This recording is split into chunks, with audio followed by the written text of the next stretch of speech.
is me flexing my arm, and we are going to take a closer look at what's happening inside my arm.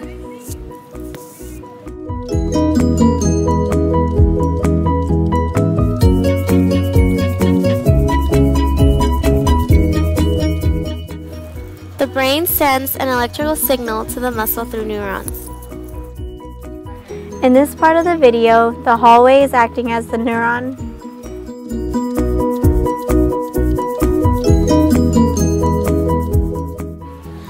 The signal reaches the muscle cell at the neuromuscular junction.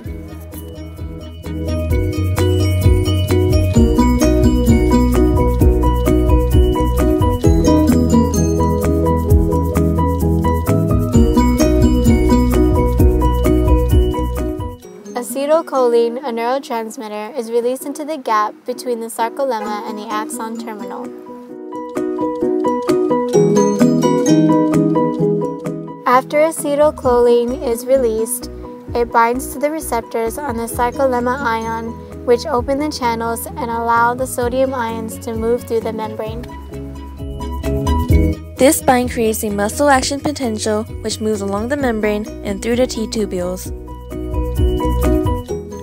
The acetylcholine is then broken down by the enzyme acetylcholinesterase.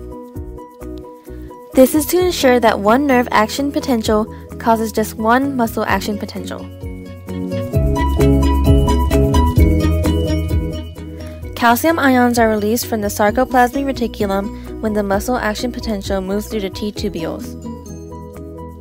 The calcium ions flood into the sarcoplasm.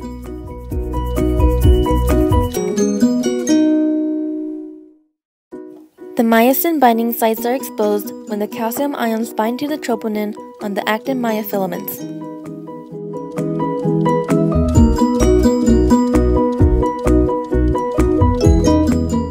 Myosin heads split ATP and release energy in ADP. They then bind to the myosin binding sites on the actin with the help of tropomyosin.